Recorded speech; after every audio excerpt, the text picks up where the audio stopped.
Hey,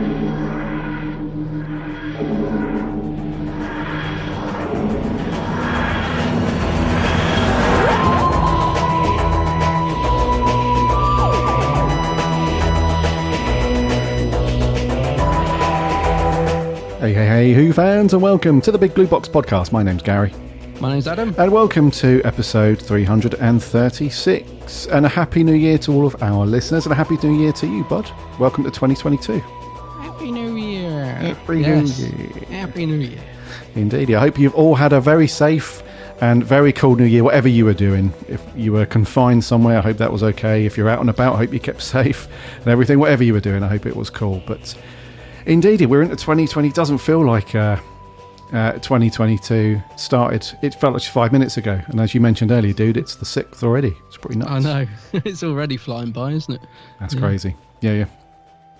So we're not slowing down, of course. Every year we start a new year, and we get the odd tweet, get the odd message saying, so what are you guys doing then? Are you carrying on with your reviews? Are you not doing whatever? Of course. We're not slowing down with that stuff. So we have our schedule in up until about the middle of the year-ish. So that'll be fine. And then we've got, we're back to our schedule pretty much until whenever they release the two specials. Is it two? Two more specials for Jodie, I think? Yeah, I believe it's two, isn't it? Yeah. I think so, yeah.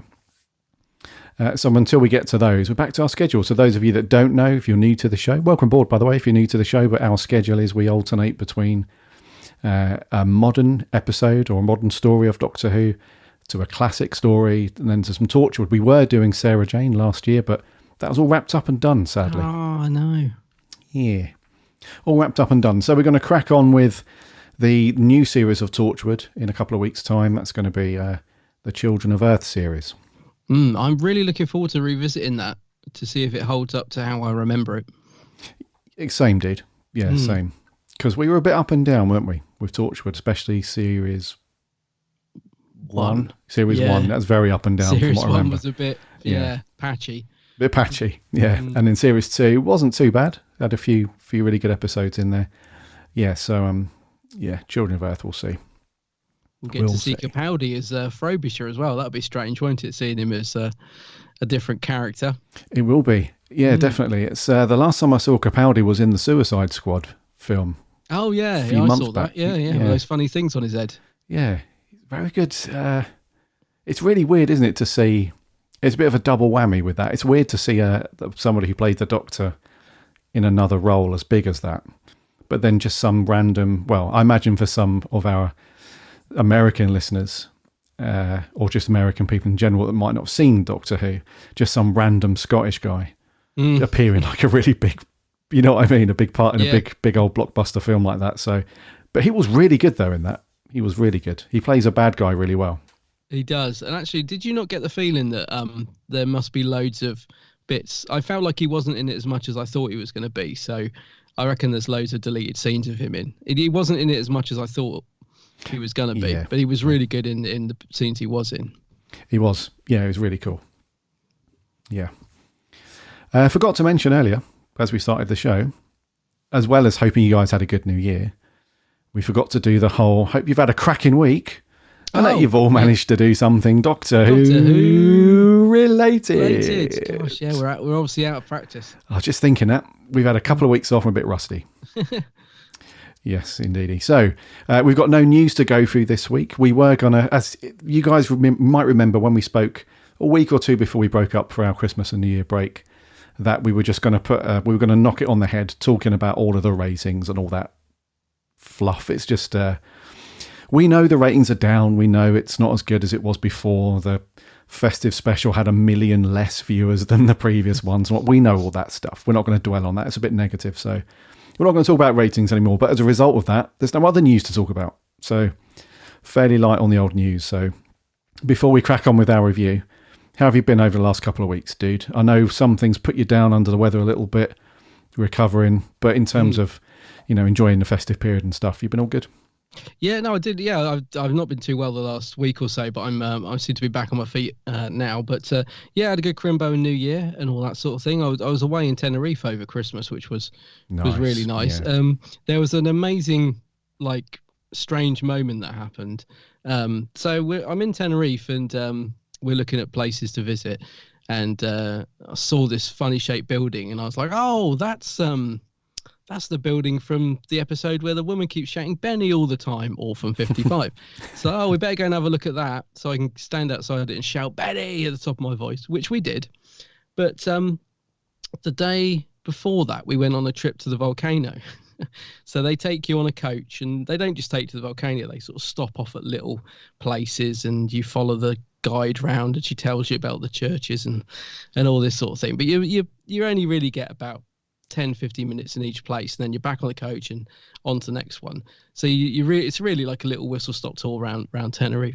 Anyway, we're traipsing around behind the lady doing the tour, and I just spotted this little sort of square by this church, and I immediately recognized it immediately. But we weren't actually in the square. She was talking about the church. It was about a sort of 2 or 3 minute walk from where we were. I could just see these 2 double doors, and I thought, that is where Missy sat and stopped all the planes and had that conversation with Clara. And it was so weird because I wasn't expecting to just walk out and see it there. So obviously we're going sort of away from it, and I'm thinking, no, I need to go and have a look at this location. So I sort of sneaked off quickly to try and get some pictures, and my other half was going mad. It's like, come on, we're going back to the car. I was like, no, look where we are. I've got to get some pictures of this. And I was trying to do a little video and stuff, and it was just a nightmare, mate. So anyway, within the sort of 2 or 3 minutes it took me to do a quick bit of video, and the video I did was a disaster because I accidentally hit slow-mo on my phone. So I go, here I am at the location, and I was like, so that's messed that up. And I turned around, and the little sort of group of people had gone, and we were just like, oh, how do we get back to the coach? And my other half was fuming. And I was like, but I couldn't not stop here. I recognised it straight away. Anyway, so we did find a way back to the coach, but I was in the bad books the rest of the day. But yeah, it was really strange to just sort of literally walk out and see it in front of me, because I don't know, it was just like, I just recognised it straight away. It just is so, even though it's just a sort of normal sort of little Tenerife square with a big church in the middle of it, it just seemed so familiar that I thought, I'm sure this is where Missy was sat, and I wasn't like expecting it. So Doctor Who locations ruining more holidays for my other half. I swear he thinks we can't go anywhere now without me finding at least one Doctor Who location. So that was good. So a nice little break, and then I come back. I was only away for a week, and I've been diving into my season 17 box set, which was waiting for me when I got back. So I've been watching all the behind the sofas, which are cool, but not much else. This set, although it's got a lot of extras on it, seems lighter to me than the other sets. So I don't know, there's no sort of writer's tale or anything like that. So it's, there's loads on it, but I've only really watched like the behind the sofas, and I watched the Tom Talks thing the other day, which that's was pretty cool. Yeah, that was quite nice. Yeah, quite moving. But yeah, I was sort of looking for it the other day, thinking, what shall I watch next? And nothing was really jumping out at me. I think there's like a interview with Bob Baker, but I don't know. It seems, I wouldn't say light, but it doesn't seem to be as much to get my teeth into on this set, really. And the stories I've seen quite a few times, so I'm not really too bothered about rewatching them at the moment anyway. So, but yeah, I've been watching a bit of that, but apart from that, not a lot, mate. What about yourself? I know you've been in New York, swinging New York there. How was that? Yeah, there were no Daleks in the Empire State Building. Any angels? No angels, dude. No, it was all fairly calm and sophisticated. Nothing Doctor Who. The only thing I did, it was really cool when we got there and checked in. We were quite tired because we'd had a nightmare journey to get there in the first place, but we were quite tired anyway. We got into the room, stuck the TV on as you do, and I thought, I wonder if BBC America have got any Doctor Who on. Yeah, I saw Nat's post. Yeah. So I went straight to BBC America, and lo and behold, it was about 2 minutes into the Family of Blood episode with David Tennant. Brilliant. And I thought, oh, this is cool. They've put an episode of Doctor Who in, and then because it's North America, there's a commercial or an advert every 3 seconds. So the first advert was BBC America itself advertising the marathon of Doctor Who in the run-up to the Festive Special. And and that was like, oh, God. You know you're going to have to leave the hotel. I'm like, I know, it's all good. So they were all running around packing. I was just laying on the bed, chilled out, watching Doctor Who. It was lovely. So that's the only bit of Doctor. The only other bit of, well, The only non-event for Doctor Who is obviously in a major city like New York or London, whatever. I often go around and see what the comic book shops and stuff are up to in terms of Who. It's just as bad over there, dude, as it is. Is it? Yeah, here. So I went to a couple of branches of Midtown Comics, which is a very cool comic book shop there. Nothing Doctor Who in there at all. Like literally. One of them had a couple of one of them had a couple of sets, which were the Paul McGann figure set. It was Paul McGann and another figure in the set. Oh, right. I think it was a Big Finish, actually. They started doing those figures, didn't they? The Big Finish. Yeah. I think they had a couple of those in there, and that was literally Big Chief, do you mean? Sorry. No, Big Finish. Big no, Finish, you're right. yeah. I know the one you mean. Yeah. Yeah. And that was it, literally nothing else. And then I went over to a branch of Forbidden Planet over in New York, and they had a couple of figures, but they were the Jodie, the Jodie figures that were doing the rounds when she first became the Doctor. They just had a few old ones of them. They're still kicking around. Yeah, just on the shelf. But other than that, dude, there was nothing at all. I mean, we thought that the FP in London was pretty sparse. I mean, there was no T-shirts, no bags, just literally Doctor Who's just nothing at all, mate. No, I've still been trying to get these blooming B&M sets with no joy whatsoever. Oh, no. I think there's something strange going on there, because something strange is afoot. Something is afoot. Somebody said, there's a conspiracy. I'm sure this isn't true because I don't want to get sued, but apparently, some people think the B&M staff are just selling them, because I said no stores seem to be getting them, and yet there's loads on eBay, and it's just like, I don't know, they're just the only place you seem to be able to find them is on eBay. Like, even like people I know that have managed to get one were like, oh yeah, there was one left on the shelf and I managed to pick it up, and they just seem really hard to get this time. So I don't know. I think, I'm not saying B&M staff are selling them online, but where are all these blimmin' sets? They just don't seem to have made it onto the actual shelves. So I've been getting well cross about that. But our friend Sammy has found them. This is what I find amazing. So and also the guys from the Doctor Who show, I think, were saying, oh yeah, there's loads over here in Australia. So it seems really easy to get them abroad, but in the UK, no. Nothing at all. No. Nothing at all. But yeah, imagine those sets are lovely. Imagine being able to walk into FP and just have them all on the shelf. That'd be nice, wouldn't it? That would be lovely, yeah, because why can't that happen? I don't understand. Yeah, it's weird. The exclusivity contract with B&M, I suppose, is they need to lose that limited factor. They really need to get rid of that. Yeah, it's not working. Mm-hmm. But anyway, sometimes, when you go into FP in London, because I think FP licensed their own line of merch alongside, with the Doctor Who license, so they'll often get things like passport holders and coasters and their own T-shirts made up, and various other tat. So if they could have all that, with some of the B&M sets, just to flesh it out a bit, that'd be great. Yeah, it would be nice. They'd sell more as well. Bit weird, really. If you're working in the licensing thing, you'd be like, we want to make as much money as possible selling these toys. Okay, let's put them in this random supermarket in limited numbers and hope for the best. It's a bit of a weird strategy, really.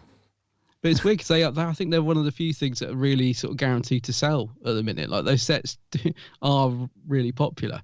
So I don't quite get. I think the problem is they probably gave B&M an exclusive years ago, and it did quite well. And now it's like they sort of feel like they've got to carry on with it. But they're probably thinking, because I'm sure I read that Toys R Us are making a comeback in this country. I don't know when. I did read that. Yeah. So, and they used to get some good character options exclusive, so who knows, maybe they'll be the new B&M, which would be good, because presumably they'll sell them online. Dude, I've just got to go back to your holiday just briefly. Did you go to the Statue of Liberty? I did, yes. Yeah.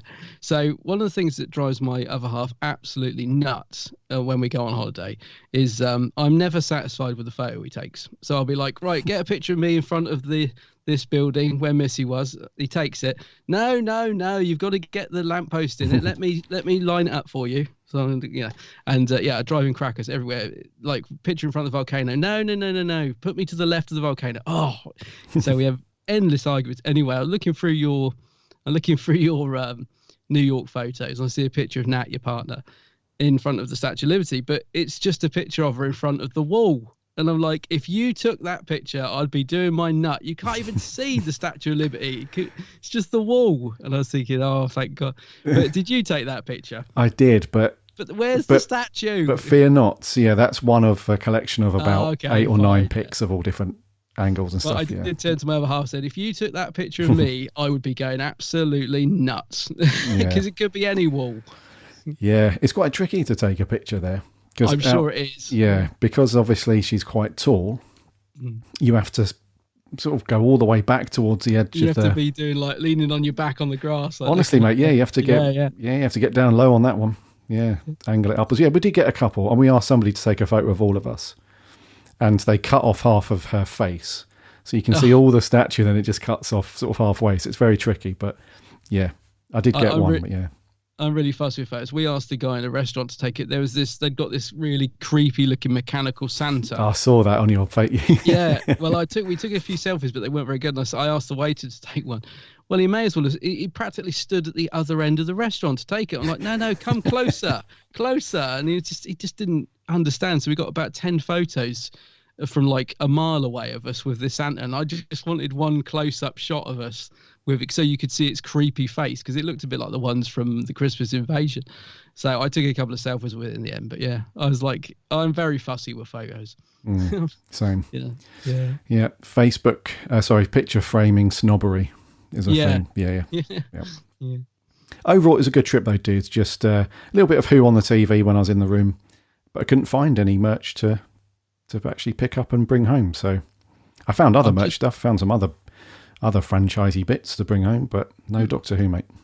That's is that Family of Blood, and then is it Blink? Is that the 3? No, it's Human Nature, Family of Blood. Human Nature. Oh, sorry, yeah, you're right. Yeah, Blink, and then Utopia, I think. Or there's one before that. Yeah, so it was a good little run. Yeah. 4 belters. Yeah. 4 really good ones, because I love Family of Blood, Human Nature. Great 2-part that is. Oh, really good. I can hear the music in my head. Din, din, din, din, din, din, din. When she's Martha's watching the video of him, and really good twist at the end as well. That's still a really great way that Tennant plays that, when he stumbles around the ship as John, supposedly his human character John Smith, and he's pushing all the buttons. But it's a bit Clark Kent, that, isn't it? Yeah, it makes it look like he's fumbling around, and that switch in his face and his voice when he becomes, goes into Doctor mode again is brilliant. Really good. He's in a new thing, isn't he? I haven't watched it yet. Around the World in 80 Days or something. Oh, yes. Yeah. He's in, but I haven't watched that. Got around to watching that yet. I keep seeing it advertised on TV, but no. Oh, Tennant. I'll give it a go soon. Yeah. Yes. Another one on the long list of things to watch. Yeah. As always, there's always a list. We spoke earlier, didn't we, before we recorded? You said, have you watched Wurzel Gummidge yet? And I was like, no, it's on the list to get through. And I was going to say, I just want to quickly say that the Wurzel Gummidge this over Christmas, the one with Bill Bailey, was probably one of the most beautiful pieces of television I've watched in years. It's absolutely beautiful. If any of you listening haven't watched it, it's just so calming, and it's so... we've said this before, it reminds me of the shows we had when we were kids, where they're very innocent and just a very simple story and just beautifully shot and acted. And that last Wurzel Gummidge special, mate, best thing I've watched over Christmas and New Year, whenever it was on. The one with Bill Bailey, absolutely brilliant episode that was.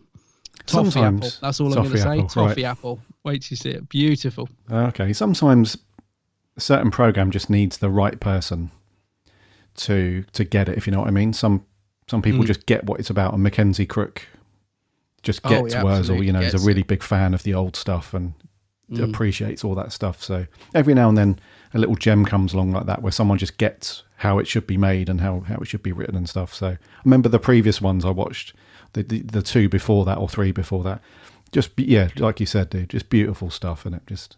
And the music as well, because we talk about the music in Doctor Who and the music in the Wurzel, well, the Unthanks. Everything's come together, isn't it? It just all gels beautifully. Anyway, we'll save that for the Wurzel podcast we're going to do on the list. On Wurzel the list. Podcast, yeah. It's always a list, yeah. So that's what we have been up to. And I will say once again, I do hope that you're all keeping well and keeping safe. And welcome back to 2022. So... for review in this week, dude, what we got? Yeah, so it's the festive Doctor Who special, and it's called Eve of the Daleks. Happy nearly New Year. Hiya, Nick. Here we are again. Here we are again. Romp.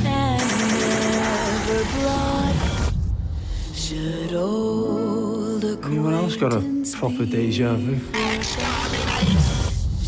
We're stuck in a time loop with killer robots. Yeah, that makes sense. Does it? It will kill everything not within its own image. Shoot. Should old acquaintance be forgot? Time loops. Time loops. Yep. Groundhog Day. Groundhog Day indeedy. So Eve of the Daleks, obviously, don't need to tell you, this went out on the 1st of Jan 2022, approximately a week ago now. It ran for about an hour. It was written by the Chibinator, directed by Annetta Laufer, starred Jodie Whittaker, Mandip and John, and teeny little supporting cast for this one. Synopsis is 10 minutes until midnight and the dawning of 2022. With the Doctor's TARDIS out of action, the Doctor, Yaz and Dan are forced to wait in an ordinary self-storage facility with only one customer. However, Dalek executioners are on the hunt, and a time loop forces the trapped allies to keep reliving the dying minutes of 2021. What has gone wrong with time? What do the Daleks want? As New Year's Day ticks ever closer, the Doctor's tactics will be pushed to the limit to break the loop and dodge extermination on a night where old acquaintances can't be forgot. Old spelt A-U-L-D. As in Old Lang Syne. Yeah. Right. Yes. Right then, dude. The first of a few specials to see off Jodie now that the Flux has all been and gone, and that was all wrapped up in a nice convenient little bow. What do you reckon to Eve of the Daleks then? Yeah, we got a little mention of Flux, didn't we, at the beginning, when she's like trying to sort out the TARDIS. It was kind of like, felt like it was just finishing up that little storyline. Did you know, mate, I was in such a foul mood on New Year's Day when I watched this. Foul. Oh. I was ultra critical. I absolutely was just hating on everything when I watched this on New Year's Day, and I wasn't hungover either because I've been ill. I didn't even drink the night before, so I must be ill. But no, I watched it and I was just criticizing it left, right, and center. And I was so bored by it. I was just like, could not wait for it to end. I think because I'm not a fan, I don't like stories that keep looping. I mean, a lot of people love Heaven Sent, don't they? I'm not a fan of that story either. I never get the inclination to rewatch it. So this one, it's looping around, and it's kind of exactly what I thought it was going to be. Like, even from the trailers, it was just the exact story I was expecting. The Daleks have got this really cool looking gun, but can't seem to shoot anybody. Just honestly, everything about it, I was just like, oh, this is awful. Oh, here we go again. They've looped, and I was just wasn't enjoying it at all.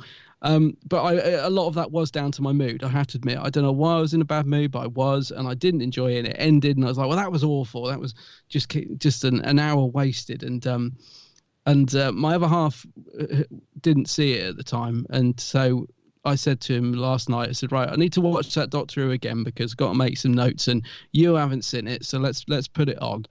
And we watched it together, and I thought this would be a good indication to see. I use him as the casual viewer. Let's see how long it holds his attention, because the thing was, it didn't hold my attention at all on a first watch. I lost interest almost immediately that they started looping around, and I watched it again last night, and thank goodness I was in a better mood, and I did enjoy it a lot more. And I would put it as a very mediocre episode. I certainly, the things that annoyed me when I first watched it, to be honest with you, I was being a little bit too overcritical. It really isn't that bad. It's a very sort of mediocre, average story with the Daleks. It feels like it's, I wouldn't say filler, but it feels like it was just that, a special to tide over to finish up the sort of Flux story, if you like. And the Daleks,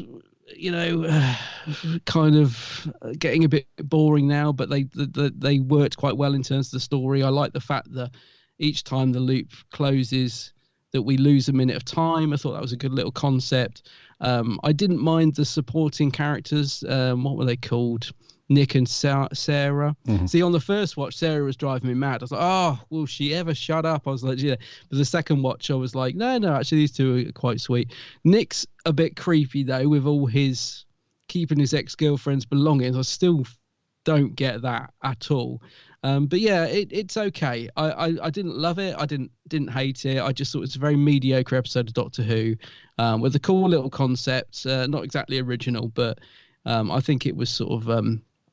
it worked enough to make it an enjoyable watch. But yeah, not one I would go back to very often, but it was okay. It was all right. It was okay. Yeah, I mean, I can't, as I said, I can't really, I didn't love it. And when I saw the reaction online afterwards on Twitter of people saying it was brilliant, I was just couldn't get my head around what people were loving about it. I still don't really get that. But I can see why people enjoyed it. And my other half, for the most part, enjoyed it. I said to him afterwards, what would you rate that? I said, I've written a number down. What would you rate it? He said, I'd give it a 6. I said, I've just given him a score away. Oh, it doesn't matter. And that's exactly what I've given it. Okay. So it's a very middle of the road ep, I think. Yeah. But there's some nice moments, I thought. It did have some nice moments. Yeah, I kind of agree with you, dude. I'm kind of, the first time I watched it, and I didn't watch it live when it went out, because I forgot, to be honest with you. So about an hour afterwards, fired up the Skybox and watched it. And my initial thought was, it was mostly pretty cool. I thought it was a good story. Mm. It's certainly better than, I would say, the 3 or 4 episodes of Flux Series 13. Mm. It just had a really nice kind of isolated little... It did reference a couple of little bits in there, but that was a carryover from Series 13. But for the most part, it was a nice little sort of isolated New Year's. It was nice New Year's Day on the sofa viewing for me. I found it quite cool. It wasn't... I wouldn't say it's... what's the best way to put it? I think when I went into it, my expectations were very low for 2 reasons. One, there's not a great track record with Doctor Who and Christmas / festive specials anyway. Typically they aren't that great, are they? So I thought this is probably not going to be a BAFTA winning bit of television. Not that I wanted it to be anyway, but and then secondly, I thought off the back of Series 13, where we were all feeling a little bit deflated, I think I was just like, oh, okay, yeah, I'm not hoping for anything amazing anyway. So I wasn't doom and gloom, but I was just, my expectations were like, I wasn't, sat cross-legged rocking in front of the TV minutes before it was going on thinking it's going to be amazing. It wasn't like that. So, but it was, I did find it a little bit... like I said, it was good, but I found it a little bit... I'm not sure if it was the direction or the editing or something, but I just wanted to sort of move it forward a bit quicker and just get cracking, because I think they tried to build some anticipation and get the story moving with this whole... With every reset, there's a minute that gets knocked off the timer and it's counting down and down and down and, the climax at the end. But I just felt like it was interspersed with these little... conversations that were okay, but they were just they were just not important to the story at all. So they'd be in some storage unit, and the character, is it Nick, isn't it, the character? Nick, yeah, he'd do this kind of like weird smile thing and point to something on the shelf, and they'd all have a look and talk, and he'd be like, yeah, and then there'd be like this weird moment where they were talking about this random thing that has no impact on the story. I think I'm guessing it's just to do a bit of character building so that you can find out a little bit more about these characters, and then they'd be on to something and a Dalek would show up and blah blah blah.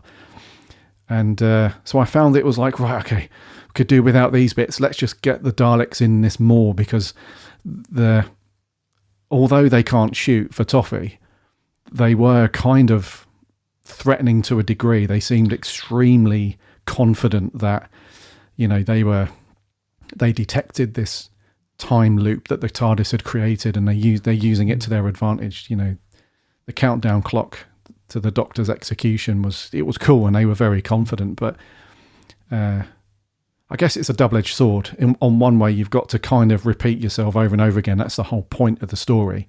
But on the other hand, they just, I felt like we needed more screen time with the Daleks, especially with this I don't know, they just seemed really badass in this one. They just not taking any beep, and they've got the cool new weapon and stuff, and it was good. So overall, I did enjoy it. I did think it was a good thing, but yeah, there was just, I think it's just done with Chibnall, mate. With him writing for Who and stuff. I think I'm just done with him. Like, just can't expect anything amazing from him. It's just always sort of 80%. Yeah. Yeah, I mean, I hate to say that, but I kind of agree with you, because I think that's why I was in such a bad mood when it aired, because I think I've still got a little bit of hangover from Flux and my disappointment. So I was sort of already in a sort of a bad mood towards the episode before it even aired, if you know what I mean. I was thinking, and it does come back to that of my expectations from Chibnall. I was thinking, oh, here we go, what rubbish we're going to get served up with today, which is completely the wrong attitude to go in to an episode with. But that's where I was, and I think because of of how I felt at the end of Flux, I was already down on this episode before it started. I think that's the thing. I went into it like, come on then, what are we going to get? Oh, yes, she stepped out the TARDIS, waving the Sonic, of course. Tick, Sonic waving. Dan and Yaz standing behind the Doctor looking bored. Tick. Daleks got a great new gun, can't shoot anybody. Tick. I was just like, so I was really sort of down on it. And I think it is because of that. My whole feeling towards Who at the moment is I've just got myself in this attitude of, I'm just sort of... I suppose, for want of a better word, a bit done with this era. I'm like, it's almost a slog to watch it, which isn't where I want to be with Doctor Who. I shouldn't be going into an episode with that baggage. I should be going in thinking, right, Daleks are back. What have we got? New Year's special, So I think that's half the problem I had when I first watched this, is I've sort of gone into it already in a negative mindset because of expectations. Whereas I think on the second watch, I kind of just... eased up a bit, just kind of like, come on, it wasn't that bad, let's give it another go. And as I said, there is some really nice moments in it, and actually, although Jodie often irritates me in her performance, I thought she actually worked quite well in this episode. She seemed to be sort of flitting around, and she still had the odd quirky moment, the odd cringe moment, but I thought she did work pretty well in this story. There were some nice moments with Dan. I mean, I was worried about Dan because there were scenes where he looked terribly bored towards the beginning. I was worried that him and Yaz were just going to be stood in the background for a while, because they were just chasing around the Doctor through the corridors to begin with. But then as the episode went on, Dan got his little moment with the Dalek where he, had a sort of one-to-one with it, which was, if you don't think too hard about that scene, kind of a cool scene for him. But the way he managed to avoid the Dalek's gun was a bit stupid. But you know what I mean? It was a good moment if you didn't sort of think too hard about it. And obviously Yaz, she didn't really get a lot to do in this episode, apart from obviously the big love reveal at the end, which we'll come on to. So that was kind of her moment. And I think, again, Dan kind of stole that moment anyway, because it was a lovely scene for Dan when he was talking to Yaz, just saying, come on, admit your feelings, sort of thing. So it was a nice scene for him, but also for Yaz. But yeah, so as I said, once I'd got my mind to just watch it as an episode rather than sort of this downer that I've got on Doctor Who at the moment, that it's just not really firing on all cylinders. It's, it's that kind of almost like a chore to be watching it, which it shouldn't be. It's like I part of me didn't even really want to watch this on New Year's Day. That's the weird thing. That's what I can't get my head around. I've got to the point now when I don't know why I'm watching Doctor Who anymore, because I'm clearly not. I'm watching it in name only, really, aren't I? I mean, do you know what I mean? If it wasn't Doctor Who, I would not be watching that on New Year's Day. I just wouldn't. It wouldn't even go on.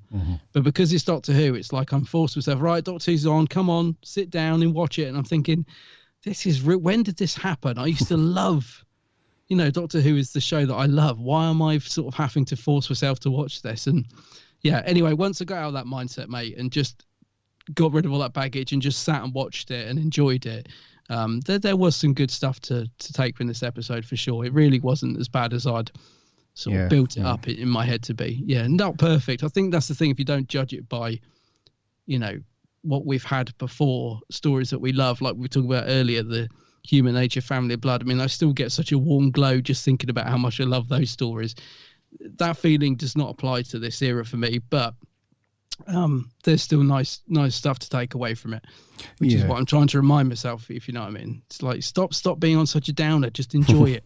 No, of course, mate. Stop like being ultra critical. I pick up on everything now, especially the Sonic. I mean, the Sonic is driving me nuts. I wanted to reach through my screen and grab that Sonic and just snap it in half during this episode. It is driving me mad the way she keeps waving it around and looking at it and taking readings from it when there's no screen or any sort of reading counter on the Sonic.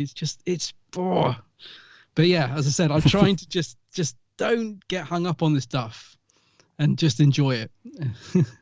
Yeah, I think a lot of us can relate to that, buddy. You're not alone at all with that. I think, yeah. And the other thing is, I'd like to have. It's always a weird one with the going to say Christmas with the festive specials now. In that, like I said, I liked it that it was an isolated story that you could just enjoy as a one-off. But at the same time, I think it would have been cool to leave a little wee bit of something to carry over to Jodie's next special, which looks like that's going to be an isolated one as well. Mm-hmm. Because one of the things with the storytelling method, like with this Groundhog Day reset time loop thing, is that we knew that each loop was getting smaller and smaller in terms of time. So it was going to climax with something. But because we know that Jodie and John and Mandip are all back for the next special, it was just an expected, the Daleks are going to be defeated. We knew that before the episode even was like halfway through. So there was it would have been cool to have thrown a curveball in there at the end, is for me. That would have been great, where like everyone guessing, like, so is Dan dead? Did they get him? There was nothing at the end that made me think, when's the next special? Because I really want to find out, like, was Yaz killed? Before she could tell the Doctor that she loved her, was she killed? There was just nothing like that. So the expectancy of, well, obviously the Daleks are going to be defeated. That's it. So that was the other thing as well. I quite like this whole repeating time loop Groundhog Day thing as a storytelling mechanism. It's quite cool. But I think for this, in such a short space of time, even though the runtime was pretty much an hour, it was just a very much predictable end, which is a bit of a waste of Daleks, really. So, but what did you think to that mechanism of then the whole Groundhog Day thing? Do you reckon it was used pretty well here? Or because I found it just a bit predictable and a bit like, I would have much rather they, instead of just leaving the climax right up until the last 5 minutes, which we knew was going to happen anyway, do that about 2/3 in, and then the final third is like, actually, beep, that building coming down hasn't killed all the Daleks, there's one left, and how do they sort that out, sort of thing. So, yeah, what did you think to that story style? Yeah, I mean, as I said earlier, I'm not a fan of like Groundhog Day type loop, time loop stories. It just, because I get bored so quickly when things keep repeating and they're just trying to work out, what they did the last time to improve the second time. It's like, I just find it tedious. And the thing is, it did work okay, but I thought it started to run out of steam, fairly sort of about the middle of the episode. I was like, oh, come on, wrap up now. Let's just get down to the last minute and have a bit of tension and stuff. So yeah, but I'm just not really a fan of time loop stories and stuff like that. I mean, I love the film Groundhog Day, funny enough, but the thing is, the problem with a time loop is that it's quite restricting. Like you said, you kind of know that it's got to go a certain way, otherwise they're all going to die, which is not going to happen. So it can only really, every time they loop, be that they defeat the Daleks. It's only going to sort of go in one direction. So again, it's a bit of a restricting format to put on an episode, I think, having a time loop. Yes. And what do you think to the Daleks in this one then? Because it's another variant of Dalek that we haven't seen. I don't think have we seen these on screen before? I'm pretty sure these are from a Big Finish story and a couple of comics and stuff. But what did you think to these guys? I mean, the weapons upgrade was kind of cool. It looked great. Yeah, like I said, they did seem kind of badass. They were this very determined. I know Daleks are like that anyway, but these guys seemed very determined and very confident that when the time loops had run out and it was coming to the end, they were pretty much assured that the Doctor's end was coming. These guys did seem pretty good. Yeah, and it was a great opening to the episode when they shot everybody, before the credits rolled. It ended with the Doctor, Dan, and Yaz being exterminated. I thought it was a great intro. But no, they looked great, and I love the new gun design. I mean, as I said, another problem from the Jib and the Weir is that none of the monsters can seem to aim or shoot anybody. I mean, it was just ridiculous when they were running away from it and the things firing off rounds and rounds of bullets and not hitting any of them. I mean, it's just ludicrous, but they looked great. I mean, Nick Briggs does a great Dalek voice. There's no doubt about it. He is superb at the Daleks. But my God, what I would love to hear is if they just got somebody else in as well. So not to replace him, but let's have a variety of Dalek voices like we used to get in Doctor Who. Because the problem is, and it's not Nick's fault, but I can only hear Nick Briggs when he's doing the Dalek now. I just see him behind the mic doing the voice. And I just would love it if they just got somebody else in as well to sort of mix it up a bit and give us a bit more variety. Because I know he's using different modulations and he does sound a bit different. And there was the other Dalek with the voice was a bit deeper, but it still, to me, sounds like Nick Briggs, So I just wish they would mix it up a bit. Same with the painting on the Daleks. We've seen fan versions of that design, which is a fantastic design. This gold one that Russell, I think, brought in. Yeah, it's a brilliant Dalek design. But I'd love it if they just, imagine if they were silver with blue bumps, but that design, just make them look different and make them sound a bit different. Don't just stick a different gun on it. And I think you'd have something really. It would just add an extra something to the episode. Imagine if. I have to be careful with that a little bit. Remember they did that in Matt's era. We ended up looking like that's what I mean. Shiny Don't pepper change pots. The design. No, keep the design. Just change the color of them, like black with gold Dalek balls. I don't know, anything just rose to make gold. You go. Rose gold. Yeah. But they did look cool, and they did have. Apart from the fact they couldn't shoot anybody, they did have a good threat level. I thought, especially when they were appearing in different locations where they weren't before. So there's the bit where Sarah appears behind her at one point, and it wasn't there in the other loop. So it's like, oh my God, the Dalek's behind her. So that it was cool the way that they appeared like that. Yeah. So they had a bit of threat to them, which was good. Yeah, and I think anyone that missed or haven't or hasn't listened to any of the Big Finish stuff, a couple of years ago, I think it was November or December 2020, must be now, the Time Lord Victorious run that they did with Paul McGann. There's a story called Mutually Assured Destruction, and that's about the Doctor trapped on a ship with these Daleks, and apparently that's very good. So, yeah, I did listen to it. I can't remember. I think I enjoyed it. I can't remember it, to be honest. Yeah, it was good that they drafted in some Daleks that we haven't seen typically before on screen. It was kind of cool. So that was good. What do you think let's talk characters then. So the supporting characters first. Sarah and Nick, so Aisling B and Ajani Salmon. So I found them chalk and cheese. Yeah. I think it's the best thing. I don't mean them two together. I mean individually I found them, because I think that sometimes Aisling B, don't get me wrong, she's a great actress. I think she's really, really good. And I think she's, I wouldn't say that she's left behind a sort of stand-up comedy route or anything like that, but she's certainly doing a lot more acting these days rather than stand-up comedy. But she's great at both, and I think she's really good. But there was just a couple of times where she was just really shouty and forceful and stuff like that. And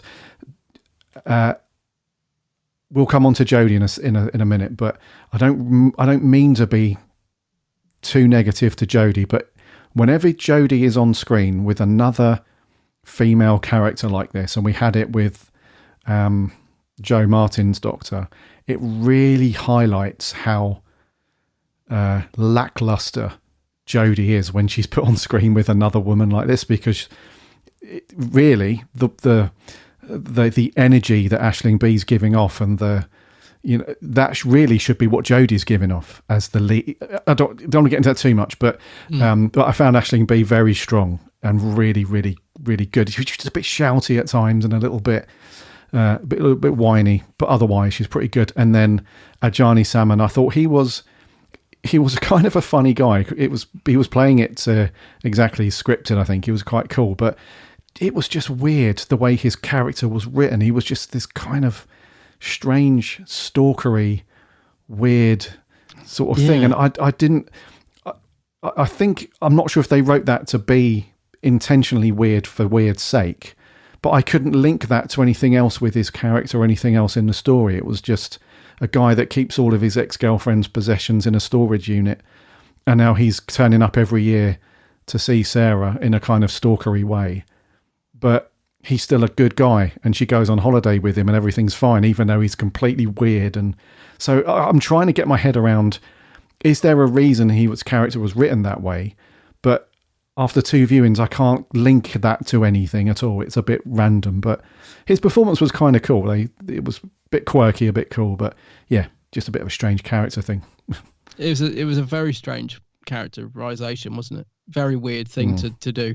That's just so typical of Chibnall, though. He does stuff like that. It's just, I don't know, it is weird. It just sometimes makes me think, what is going on in his mind? Like, yeah, because it was creepy the way that Dan was keeping all these mementos of ex-girlfriends. Nick. And what did I say? Dan. Oh, not Dan. Sorry, Dan. Sorry, not Dan. Dan. Well, he probably is as well. Not Dan, Nick. But yeah, it was just very, very a creepy thing to write. And I think it was purely there because Chibnall wanted to put in the line about loving a complete weirdo, or whatever it is, which obviously then Yaz picks up on about the Doctor. So I kind of felt it was just, that was the whole reason for the Stalkers thing, was to say, oh, he's a bit of a weirdo, but he's a lovely weirdo, or however they phrased it. And so you look at the Doctor and think, oh, she's a weirdo as well, and she's lovely. And it was just to make that comparison, I think, but very odd. I mean, yeah, I would run a mile, I think.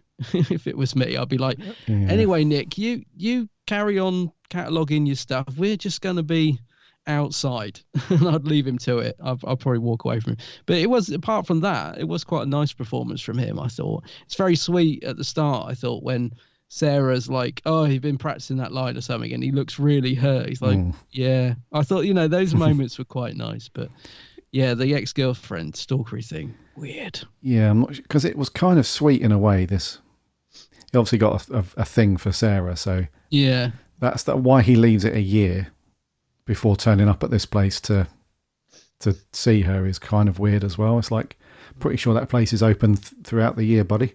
Not sure why you have to wait New Year's Eve every year to go and, but that's strange still. But yeah, not a bad, don't get me wrong, great performances from those two.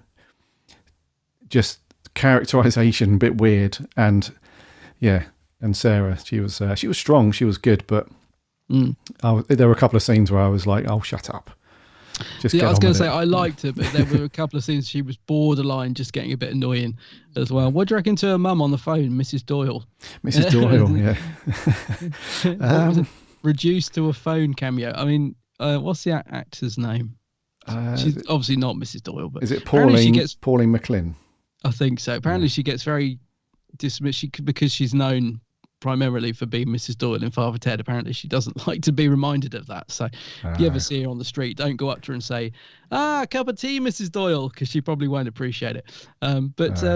Yeah, I mean, she was good casting for the mum, and it was quite funny, the scenes when she was getting cross with her on the phone. But yeah, good to see her in it. I thought she might be in it more. I didn't think she was just going to be on a phone screen. Yeah, it's kind of a cool little cameo rather than anything, wasn't it? I think her character was Mary. I think, let's Chibber's late one night. I need to think of an Irish woman's name. Yeah, Mary. Let's just go with it. Yeah. So, yeah, she was cool, but just a bit of a cameo, and that's a lot to rely on as well. The thing throughout the story was that her mum never calls her just before midnight with 10 seconds to go. She always calls her like an hour or half an hour before. So that's a lot to put the plan and everything to destroy these Daleks on her mum calling her phone when she never does. That's a big thing. So that was kind of cool, because you thought, is her mum going to screw this all up? Or is her mum actually going to ring her phone when she needs to and do it? So she ultimately did it, which is kind of cool. But she was quite funny, though. The banter between them two was quite funny. Yeah. It's just, I suppose, the whole line about the phones will be engaged. I thought, well, yeah, that is the sort of thing you say, isn't it? She was all right, I suppose. Let's talk about, before we get on to Jodie, let's talk about John Bishop and Mandip Gill. So they had a really nice scene together. Mm-hmm. Don't get me wrong, I'm not too into the whole subject matter. No. Because I found it a little bit too little too late with this whole thing.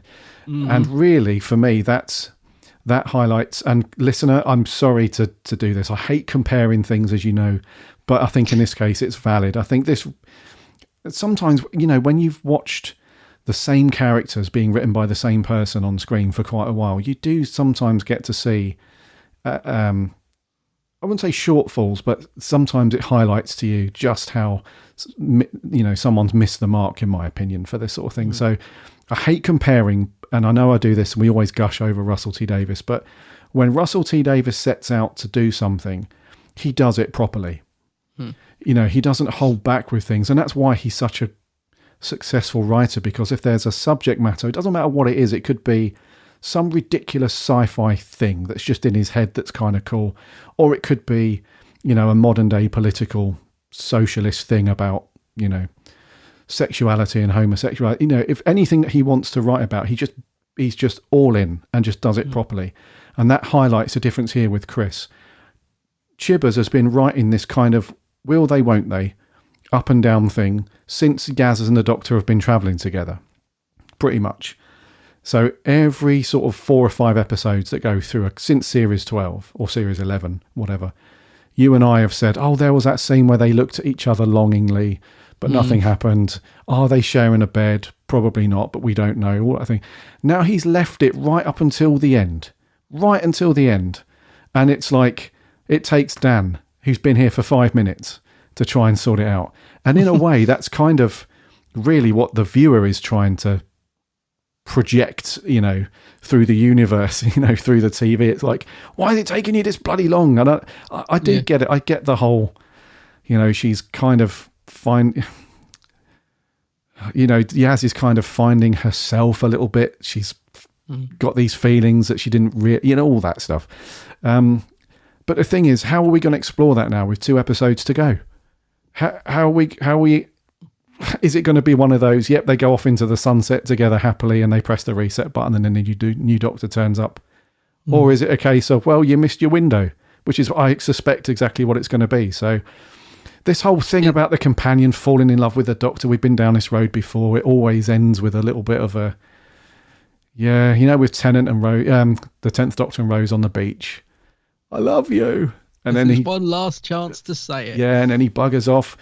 Obviously, ironically, talking of time loops, Chibbers has been watching that on a loop. He's like, oh, okay, I'll probably do that with the Doctor and Yaz at the end, and I'll end on a high / heartstrings pull and stuff. But I found the scene, go back to the scene with Dan and Yaz. I found that really nice. And you could see John Bishop plays that really well. He's got that. He kind of acts with his face really well, which is good. I like that, which is very cool. So he does this thing where he's looking over at her and he's got this grin on his face. He's like, I don't know word for word, but he's essentially saying, look, it's apparent to anyone with a pair of eyes that you like her and, you two like it. Just go and tell her just how you feel. And it was a nice scene where Yaz opens up a little bit. And then later on in the TARDIS, is it in the TARDIS? Can't remember, where she's saying to the Doctor, Dan's saying to the Doctor, she likes you. And the Doctor pretends he doesn't know what he's talking about. It's just Chibbers, just effing right. The bloody scripts that we want to hear, we want to see. Is the Doctor into Yaz? Yes or no? If she's not, sorry, see you later. If they are, great, let's crack on. It's this. I wouldn't mind if they had this halfway through series 12. It would be great, because then we could have, some chemistry and some stuff going on. But when you've left it until the end, they're walking out the door in 2 episodes. Where do we go, mate? So what do you think? Well, first of all, John Bishop, great performance, just not much of him, a little bit bored. Mandip, very good as usual. Really good scene with Dan. But then the whole love thing that he clocks on with, the Doctor and stuff. It's just a bit of a missed opportunity, dude. It does. I mean, it does feel a bit of an afterthought, doesn't it? Chibbers has really sort of pussyfooted around this whole subject matter, and now it's finally he's sort of gone there and done it. Yeah, I feel it's only been thrown in to make her regeneration more emotional. I feel that's where it's going. It's going to be that, like you said, the tenant on the beach moment of it's all coming to an end, and if I've got one last chance to tell you, Yaz, oh, I've regenerated. So it does feel a bit of an afterthought, but I liked the scene. I particularly I liked the scene with Dan and Yaz where he said, you know, you like her, don't you, and all that stuff. But more than that, I liked the scene with Dan and the Doctor where she dismissed it, but he called her up on it. He's like, come on, you pretend you don't know, but you do. And I felt like we needed Dan around when she was dismissing Graham's cancer. And Definitely. she was saying, like, oh, I don't know how to respond. We needed Dan to say, yes, you do. Come on, stop pretending. So I liked that. I liked the fact that Dan called the Doctor out on it. Where it goes, I don't know. I mean, we've got 2 specials left. I assume we'll be exploring this more in the next episode, but I don't know how I feel about it really, because I'm not a fan of, you know, this whole modern thing in Doctor Who where every companion has to fancy the Doctor. That's why it was so refreshing when Donna come on board and was the absolute opposite of, you're not mating with me, spaceman. You know, it was just so refreshing. Yeah. So the fact they're going down that road again, and also it's just so weird when you think about it, because Yaz is like 20 something and the Doctor's like 1,000 years old. You know, it's just, she may look like a 20 something human, but she's actually not. She's 1,000-year-old alien. So it's is she? Is she? Well, okay. Well, either way, it's creepy.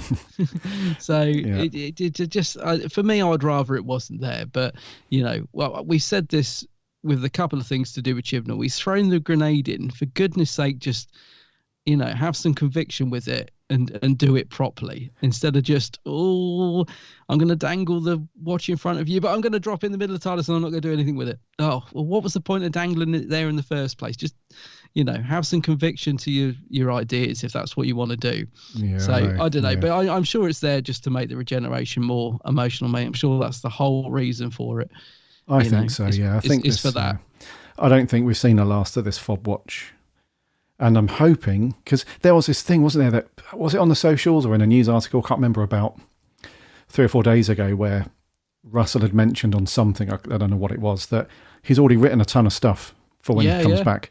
I would imagine that he's probably made a list of all of this crap, and he's just like, that's gone, that's gone, that's gone. So he's probably, when he's spoken to Chibbers, which I'm sure they have done, he's probably like, whatever you do, please don't leave me with this sodding watch, and please don't leave me to have to deal with this and that. So fingers crossed for all of our sakes, including Russell's. I'm hoping that she opens the fob watch, something happens, some typical Chibnall thing. Oh, the TARDIS is collapsing all around us because this thing, and I was the timeless child, but I'm cool with it now. Yaz, do you want to go and get a... Yeah, cool. Let's go and get a drink. Yeah, lovely. Dan, we'll see you later. All right. And then, yeah. Cool. Well, that's that done then. See you later, Chib. Do you know what I mean? Let's just tidy those things up. See you later. I'd hate to... I'd hate for Russell to be like, how the hell am I going to deal with this? He has got... I was going to say, it'd be very interesting to see how much does get tied up over the next 2 episodes. Talking of the TARDIS reset... And all that. Well, that was a nice effect. Cloister bell. Yeah, you know, when they at the very beginning where they had 7 seconds to get out of the TARDIS, and it was all sort of twisting in on itself, and lovely effect that, and the whole console being destroyed as well. I mean that horrible TARDIS set exploding in front of my eyes was a visual treat. It's just a shame that I had to laugh where she goes back in at the end and she's like, oh my God, it's so much better than before. And I was thinking, it looks the bloody same. It looks exactly still looks hideous. Yeah. It was a good opportunity to get rid of that horrible set. Obviously, they're not going to do that at this late stage, but that feels like the sort of thing we were going to get in the last episode, doesn't it? Where the whole TARDIS interior blows up and we get a new one. But Yeah, but that was a nice start, wasn't it? When it all imploded in on itself, a really nice effect. That because the rest of the episode looked pretty cheap. Let's be honest. This is clearly the budget COVID lockdown episode. There's absolutely no doubt about that. Mm-hmm. It's all set in that dirty old grungy warehouse, and there's a couple of outside shots, but that was about it, wasn't it? It was at the end when the fireworks are going the off. budget one. I mean, you compare the style of this episode to the previous ones. It was a bit grungy, which is not a bad thing. I mean, it makes it a bit different, but it was clear to see that this was the budget ep. Yeah. All the money had been thrown at Flux, and this was sort of the leftover, filmed in a Bristol, although it's supposed to be Manchester, wasn't it? Warehouse, the whole episode. Yeah. So just to close out Dan and Yaz for this one then. Mm-hmm. The whole romance love interest thing with the Doctor and the companions a little bit. Some people don't mind it, I think, but yeah. And you're absolutely right, dude. That was something that was in my head a lot. Watching that scene with Dan and Yaz, and Dan and the Doctor later it was so. And I remember when John Bishop was first announced, and we watched the first episode of Flux, and I remember saying in our review that Dan is a lot like Donna. In terms of a companion, he's got that no nonsense, certainly not going to start falling over fancying the Doctor, and he's just got that, and I had that in my head quite a lot. I was thinking, crikey, we wouldn't have all this rubbish, if Donna was around. If it was, the dynamic wouldn't work, I think, if we had Dan and Donna together. Maybe it would, but they're too similar, but in some respects. But yeah, this whole love interest thing, I don't know where they're going to go with it, what Chibbers is going to do, but yeah, but the performances were pretty good. Let's talk about Jodie. Talk about Jodie, because you said earlier that you actually thought she was pretty good in this one. Well, I wouldn't go that far, but she didn't annoy me. Oh God, right. That's the thing. I think if Jodie, if I get for an episode where Jodie hasn't irritated me, then it's good. And she didn't irritate me at all, actually, to be fair, in this episode. I thought she was fine. I mean, they gave her. What did you think of the motivational speech that she suddenly randomly come out with towards the end, where she's like, if we work together and each we fail, but we pick ourselves up. And I think, God, they really do keep trying to give her moment, don't they? They keep giving her these speeches, thinking this is it. This is a Doctor moment. I found that speech a bit cheesy, to be honest. I was just like, it was a bit cringy, but no, let me not go down that route, because as I said, she was fine. There were no surprises. She was Jodie playing the 30th Doctor the way she's done it from the very beginning. But I have no complaints about her in this episode. She just was the Doctor there, but nothing amazing, but she wasn't bad either. I think she just carried the episode along quite nicely. I tend to agree, dude. I think she is. I think at this point in the game, I think you know exactly what you're going to get with Jodie. Yeah. There's no surprise big moments coming from her, I'm afraid. But that speech, though, what did you think? Did it motivate you? Did it make you sit up and think, she's right, the Doctor's right, I have fallen, but I will get up? And it was a bit on the money, wasn't it? A little bit, yeah. We've had this before, though, mate. With Chibbers writing this crap, it's been like, yeah.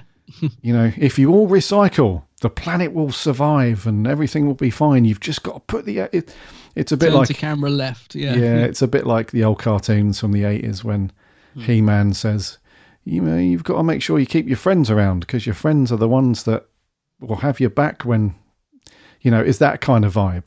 It's like, it's a bit preachy, I find. They should watch Wurzel, mate. There's a couple of lovely little messages in the new Wurzel, but funny enough, they're kind of written into the story. They weren't just sledgehammered.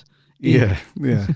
It's kind of weird, isn't it? I mean, we're being very critical, especially of Chibbers. But I think at this point in the game, dude, I think he's gone past the point of earning certainly our sort of right and respect for science fiction and Doctor Who in general. So we're not holding back anymore. But I mean, Jodie. It was just an expected performance. There were a couple of scenes, as usual, where she's kind of cool, quite funny. But other than that, it's just exposition mixed in with a bit of preachy and a bit of bit of techno babble here and there, a lot of sonic waving, and that's lot of sonic unfortunate. waving. That's unfortunately, Jodie Whittaker. However, the universe works. If at any point we end up meeting her for whatever, say that exactly the same thing to her that I'm about to say now, is that she's a great actress. She's very, very good, but unfortunately, she's just been dealt a crap hand in terms of writing for Doctor Who. Unfortunately, that's the way I see it. She had the potential to be a great Doctor, but she's just been written to be this goofy, dippy, and just techno-babbly expositional, just generic sci-fi character. And unfortunately, and that's what you get with this one. It's not bad. It's not terrible. It's fairly entertaining, but it's just, you would there might be, and listener, if you agree, then cool. If disagree, then also cool. But I imagine some of our listeners and some people that like Jodie will look back on her era and this particular episode and be like, oh, I remember how cool Jodie was. I remember how cool this scene was. But honestly, mate, I can't see us in a year or 2 years' time thinking, what did you do this week, Gary, in between recording? There's no way either of us are going to be like, well, I picked up Eve of the Daleks off the shelf and stuck that Blu-ray in and gave that a watch because it's amazing. It's that kind of thing. It's enjoyable enough. It's okay. And she was okay. But I can't look back on any of her scenes with, I wouldn't say fond memories, but like standout memories. I'm not going to be in the pub with you or other Who fans and be like, guys, remember that scene in Eve of the Daleks when she just blew us away? It doesn't have that kind of pub conversation starter material. No, no, exactly. Yes. Okay, music. Old Segan Akinola. I can't really remember any of the music. I think a couple of the bits when the Daleks were kicking off, it was okay, but other than that, no, I think Segan's else. just reached in the drawer from the last 2 Dalek specials he's done and thought, where's that? Oh yeah, here it is. Yeah, it is the Dalek theme. Let's bung that one in. Jodie's making some quirky comments. Let me grab that file out. Yeah, there was nothing new or stand out from him. Nope. And then lastly, let's talk about the best bit of the episode, which was the next time trailer. This is the thing. This summed it up perfectly to me. Now, bearing in mind, I was in a vicious mood after the first watch, so I open up Twitter. Nobody's really talking about the episode. They're all talking about the next time trailer, and that said it all to me. That's a 1 second clip of a Sea Devil got more attention than this entire episode. Yeah, but that's all people were talking about. The Sea Devils are back, and let me just say, absolutely delighted. Because I've been wanting to come back from ages. Slightly worried what dreadful story they're going to be involved in. I can only hope it's half decent. But yeah, the Sea Devils are back, which is awesome. I wasn't too sure about the look at first, but I don't know. I've seen pictures of them now. I think they look pretty cool. They haven't changed the design too much, so that's a plus. They haven't. Yeah, they do look pretty much as you'd expect from the old classic years. Yeah, but that was a good moment, and everybody was talking about it. Literally, yeah. It's forget even the BBC promotion. We're like, yeah, right. Even the Daleks is done. Forget it. We've got the Sea Devils. Everybody, come on. Yeah. Unfortunately, mate, that's pretty much how it was and how it is. Yeah. I remember looking at that next time trailer and being like, oh my god. The Sea Devils are finally back. This is going to be amazing. I can't wait for whenever the next special is. And that's, I mean, how can you, how can you argue back with that? If not you personally, but how can someone who defends, Jodie's and Chibber's writing, how can they argue back? How can you say, well, actually, if you put the argument across, actually, either the Daleks was just a mediocre Christmas special or festive special, as we knew it would be, but everyone's buzzing for the next one because the Sea Devils are back. You can't, there's no rebuttal to say, well, actually, no, nobody cares about the Sea Devils. It was all about Eve of the Daleks. It's like, come on. Come on, yeah. Come on, wake up. And you're right, dude. That's the long and short of it. It's a mediocre 5/6 out of 10 episode. But the next time trailer was like just amazing. It's brilliant. When is that going to air? Do we know? Is it an Easter special or? Who knows, mate? What is this? Legend of the Sea Devils, it's called, isn't it? Yeah. And I love how they left the word legend on the screen as well. And then it's not until they came on screen that the title then was revealed for the Sea Devils. I honestly don't know when it's landing, dude. It just says early 2022, so it's probably Easter-ish time. I'm going to guess Easter. I'm trying to think back to when they did the David Tennant specials. Remember they did those 4 specials throughout the year. One was the Christmas one, then I'm sure it was Easter. One in summer, which was the lady, what's her name? The one with the bus in the desert, Lady Christina. Yeah, that one. That's in summertime or autumn time, and then the next one was the next Christmas special? The last one. I can't remember. Something like that. I'm guessing anyway that where it says early 2022, it's going to be April, Easterish. So we've got that. Then another long, massive gap until the centenary, and then what? Another long, massive. So we've literally this is quite sparse, isn't it? So we've got 2 specials this year, but massive gaps in between, and then another massive gap till the anniversary one. Presumably. Well, we're not sure if we're not sure at the moment, are we? If it's just known as Special 3 at the minute. After Legends of the Sea Devils, that's what the title is at the moment. Special 3. We're not sure if that is going to be the 60th anniversary really episode, confused, or if that's going to be a separate one, and then this is the special that's later on. Who knows?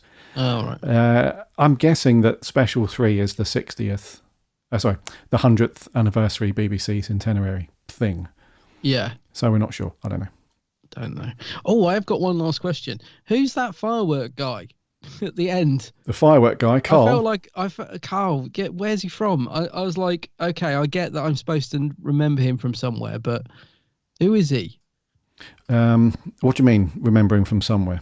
Well, where's the character from? Like, why was he randomly brought back? Because he's been in it before, isn't he? He was a crane driver in The Woman Who Fell to Earth.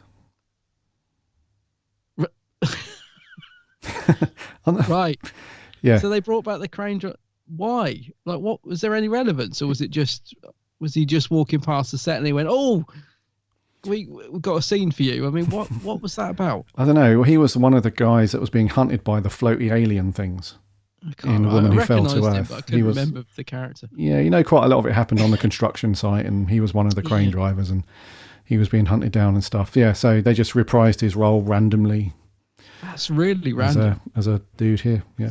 Right, okay. I thought it might be something more to it, because I recognised him. I was like, oh, I've seen him before, but yeah, okay. Crane driver, right. Crane driver, yeah. Okay. So, if you got no more thoughts on this, dude, we'll get to scores. So I'll put yours in. Was it a 6? 6. Yeah, mine. It was a 3 or 4 on a first watch. Oh, yeah. I was so down on it, but yeah, a 6. Okay, well, mine's a 6.5, dude. Okay. I think I liked it slightly more. Well, 0.5 more. For me, that was just because it was like I said, it was a fairly enjoyable, isolated little story to watch on New Year's Day. It just, nothing more than that. Can't give it any more than that, really. What did our awesome listeners think? We had a bunch over on Twitter and Facebook. Let's go over to Twitter. One of our writers, Jordan, said really enjoyed it. I thought it was fun, standalone run around. Fit quite nicely after the Flux. The whole cast was great, and the Daleks surprisingly sinister. Saying that they can wait and learn. And the next time trailer with the Sea Devils, I can't wait. Will Sanger, TARDISnet, says, I don't get the hype. The Daleks are threatening and John Bishop was good, but the time loop is kind of pointless. I thought Nick was incredibly creepy and Sarah very annoying. I also hate the Tamsin relationship, as romances with the Doctor just don't work for me. Paul Jobbo says, a concise, easy to follow story with the Daleks providing both menace and amusement. I am not Nick. Little side funny joke there. Time loop trope well used to tell the charming story of Sarah and Nick. I hope the central character's romance stays underplayed. And Sea Devils! ! Zombie Who honestly felt like the odd one out here. I thought it was terrible. I found Sarah infuriating. The Tasman stuff was cringeworthy. The Daleks being used for humour destroyed any threat they had. Other people must have seen something I didn't. Flux was much better, 3 out of 10. Well, yeah, did the Daleks have a lot of humour? One of my friends said that. He's like, oh, the Daleks were hilarious. I'm like, were they? I must have gone right over my head, that. I think the tone was a bit more deadpan / sarcastic for a Dalek in general, but it wasn't like nobody was rolling on the floor laughing, holding their ribs. Yeah. No. Yeah. Chippy T says, liked it a lot. Time loop worked well without disappearing up its own backside. A TARDIS reset story from inside a damaged ship could have been great, though. Mrs. Doyle and Miss B were great fun too. Don't call her that, she'll go mad. As a piece of festive fun, it's worth 8 tins of beefy beans. Okay. One of the best reviews we've had from OQBO just says 3. I assume that means 3 out of 10. Chris Carty, not a Flux fan, but enjoyed this. Made me smile. It felt like a positive start to the year. My highest score for a very long time, an 8 out of 10. Very cool. Daniel Fox. Although not a fan of the era, I really liked it. Brilliant concept and some cracking lines from the Daleks, aka Nick Briggs, such as "I am not called Nick."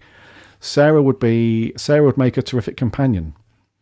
7.5 tins of beans out of 10. She'd drive you mad after a while. Yeah. Tin and Sonic, Happy New Year. It was all right. Nothing that blew me away, but equally nothing that I disliked either. Just felt a very average Dalek story. 6 out of 10. 6. Yeah. Marco Bricks UK. I really enjoyed it, but getting tired of the criticism the show is getting from people already predisposed to dislike it because they either do not like Jodie as the Doctor or Chibnall as the writer or combination of the two. If you rate the show 1 out of 10, why even watch it in full? That was me at the first watch, though. He's absolutely right, you know. Just going into it, that mindset. Yeah. It's it's easy. Once you get into that mindset, it's hard to get out of it. Yeah, you're right, Marco. Yes. Doctor Who Home says it was fine, straightforward, and began and went. It was fine, straightforward, and began and went on until it ended. I don't have much to say other than that. It was just fine. The only thing of note is Nick is weird, and I really wish they didn't undo the work of making the Daleks intimidating by having them miss a good few shots. Yeah. 7 out of 10. Ridiculous. Yeah. We've had this with Chibbers in another story. Who else couldn't shoot? Oh, loads. The Cybermen couldn't shoot. Cybermen, yeah. Those that was robots that were firing at what was his called? Who was the last companion? Ryan. Remember yeah. that? Oh, no one can shoot in the Chibnall era. There was a shootout between the Cybermen and what's her face? You know, Belle. Yeah. Yeah. They all missed. Yeah, I pretty know. much. Yeah. Anyway, Denise Warner says, I loved the app, but it was a bit bittersweet. I really wish Jodie could have had a season with Russell T. She would have been better served with him, I think. The TARDIS crew was great. Going to miss Dan and Yaz. Would have liked to have seen character development continue. 8 out of 10. The last few on here. So Sam says it was fine. I really did not like the shop woman. She was grating on me by the end, but I did find other elements fun. Jodie was solid. Mandip did an excellent job in her coming out scene with Dan. Probably one of my fave moments of the era. 6 out of 10. Titan Sci-Fi says great story with a great cast. Watch out for Nick though. Wasn't expecting the Tasman story to develop, but I love it. 8 out of 10. OC Devils, yay. Yay. Lastly on Twitter, Jacob Moore says felt like it was a bit low budget for a Christmas special and felt Dan was underused. Good idea though. Just 5 out of 10. And over on Facebook, again, I'll just read the headlines for these because some of them are quite long. Gordon Rogers says, we are the Daleks and we are very naughty. Fun romp, perfect for New Year's Day. Unfortunately, the kids would rather play the Xbox on this one. Average fare and an average score, 6 out of 10. Cool. Jeff Waddle. Oh, I don't listen to Jeff anymore. He's lost his mind. Says, as well as a time loop story could be told. Good, enjoyable, not too taxing stuff for a New Year's Day. 9 out of 10. A 9 from Jeff. The trailer, 11 Jeff's out of 10. Mad. Yeah. Scratch that. He says, and if it turns out Chibnall trolls the haters by including an updated Merca, I'll upgrade that to a 12 out of 10. Don't count on it, Jeff. We can only hope. Martin Arnold says, just meh on every level. A completely forgettable waste of an episode. It's sad to see how COVID has affected production, such that I'd rather they put it on hiatus than waste their time putting this out. Martin's not been happy for a while now. Bless him. He's not. Yep. No. Hopefully Chibnall won't waste the Sea Devils. Give it a 5 out of 10. He will. He will. Yeah. Matt Searson says this was a perfect episode for New Year's Day. Didn't need to think too much with what was going on and was just happy to see some new Who. The Sea Devil made me scream with joy. 7 out of 10. Charlie Turner, first of all, Happy New Year. Thank you very much, Charlie. Hope that Happy New Year. You both had a good one. As for my thoughts, it's the weakest of the Chibnall Dalek stories. If I had to rank the trilogy from my favourite to least, it would be Resolution, then Revolution, then Eve. Goes on to give it just a 5. Toby Coleman, I rather enjoyed it. It was a very clear COVID story, but the Daleks were brutal, despite being slightly off with the shooting. I blamed the new weapons, though. 8 time loops out of 10. Baz Warrington, too much Sonic for no reason. Of course. Daleks talk beep all the time. Plot contrivance, a go-go, but a fun romp. 7 out of 10. 7. Joe Howarth. Sorry, first time when Chris and the Daleks in the New Year special. This is pretty good. Second time, Daleks again, still quite a good one. Third time, okay, Chris, I think we are quite done with the Daleks by this point. Yes, God. Although really liked Aisling B in this. Had its moments overall, but just boring, really. 5 out of 10.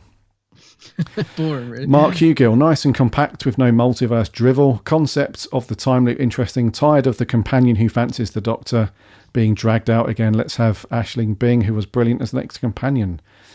This time with no romance on the cards, please. 8 out of 10. One of our writers, Harry, says, never mind a Groundhog Day episode. It feels like Groundhog Day every time the Daleks show up. 5 out of 10. And lastly, Gordon Hudson says, how did the Daleks miss in the third death scene, quote unquote? And why couldn't they blast open the storage unit door at the end? Oh, that was mad. 6 out of 10 would be higher if the story made more sense. And there we go. So, dude, I think scores overall are middle of the road. Very middle of the road, yeah. Couple of 9s in there, couple of 7s, but we also had a couple of 1s and a 2 and stuff. So average out, same as us, really, 6-ish, 5, 6-ish. Yeah. So, dude, I'd love to be able to say, dude, that's that. What we got next time? But we've just got a title. We don't know anything about what's going on with the next special or anything. No. Who knows? But I think on that lovely, awesome kickoff to 2022 positive note, I think we'll do there for 336. Alrighty.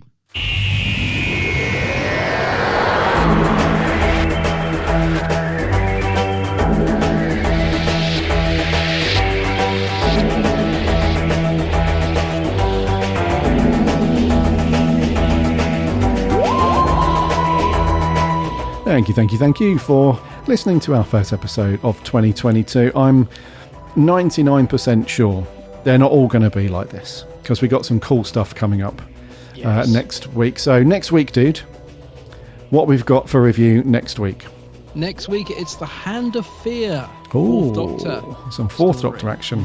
Yeah. Bit of Tom. Yeah. So make sure you get your BritBox fired up, or your DVDs or Blu-rays, whatever, and get that. Watch The Hand of Fear, because we'll be asking for your reviews as always. We will keep you in the loop, obviously, when we hear more about the next special from Jodie, whenever that's going to surface or whatever. But back to our usual schedule from next week: classic Doctor Who, The Hand of Fear. Remember to follow our show on whatever podcast app you listen to your podcasts on. A new episode lands every single Friday. And you can listen to all the episodes on the website too, which is www.bigblueboxpodcast.co.uk. We're on the socials too, links on the website. Jump over there and give us a like and a follow. We chat Doctor Who throughout the week. We're on Instagram, Twitter and Facebook, so come and get involved over there. Plus we have a free Discord server, which you can also get to from the website. Loads of really cool Doctor Who fans over there chatting lots of Who. Also, as always, remember to check out my co-host channel over on YouTube. It is, of course, The Geek's Handbag. Yes, The Geek's Handbag, also on all the socials, Facebook, Twitter and Insta. Indeedy. Yes. Well, that's a good one. Yeah, go and check out Adam's channels, get a drink, get comfy, loads of cool stuff over there. Until next week, dude, my name's Gary. My name's Adam. And remember,